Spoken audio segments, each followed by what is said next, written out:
मराठा समाजाला ओबीसीतून मिळावे या मुंबईमधील आझाद मैदानावर जरांगे पाटील यांचं उपोषण सुरू आहे। या ठिकाणी आपण बघू शकता की ह्या ठिकाणी जरांगे पाटील मागे उपोषणाला बसलेले आहेत आणि त्या ठिकाणी हा छोटा मंडप आहे आणि मुंबईमध्ये सारखा पाऊस पडत असल्याने ही समोरच्या जागेमध्ये आंदोलक थांबतात, ती जागा चिखलमय होते आणि आंदोलकही भिजतात। त्यामुळे या ठिकाणचे काही समाजसेवक आहेत, मराठा संयोजक आहेत, त्यांच्या वतीने या ठिकाणी आता अतिरिक्त मंडप टाकण्याचं काम या ठिकाणी सुरू करण्यात आलेलं आहे आणि काही हजार लोक या मंडपात बसतील आणि त्यांची पाण्यापासून किमान सुटका होईल अशी व्यवस्था या ठिकाणी करण्यात आलेली आहे। तसेच आपण आपल्यासोबत राज देशमुख आहेत, ज्यांनी ही सर्व व्यवस्था केलेली आहे।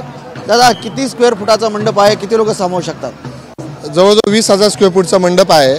आमच्या मित्र विनोदजींनी आता सांगितलं 5,000 लोकांची जशी सरकारने परमिशन दिलेली आहे तशी आम्ही 5,000 लोकांचं इथं थांबायची व्यवस्था करतो। खरं तरी पावसाची खूप इथं पावसामुळे चिखल होतो, अडचण होते। आता इथं कचही टाकण्यात आले, अजून काही व्यवस्था करण्यात येणार आहे का? नाही, शेवटी आंदोलन आहे, फक्त वरती छप्पर असावं, खाली मराठे काय मराठे कुठेही लढलेले, जंगलात लढलेले, मराठ्यांना बाकी काही सुविधा नको आहेत। फक्त पावसापासून काय संरक्षण पाहिजे, पावसात सुद्धा आम्ही भिजायला तयार आहोत, पण खाली चिखलात झोपायचं कसं, आम्ही चिखलात बसायचं कसं? काल दादा संबोधित करत होते तरी लोक चिखलात बसले, सगळ्यांचे कपडे भरले आणि तुम्ही बाहेर पाणी पण बंद केलं, ते कपडे पण धुवायचे कुठं आम्ही?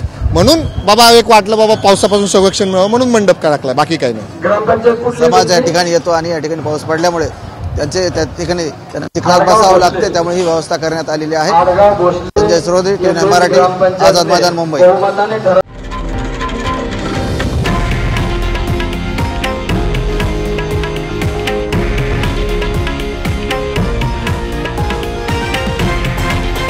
हे आहे देशातील नंबर 1 न्यूज नेटवर्क आणि आपण पाहत आहात TV9 मराठी, एकमेव।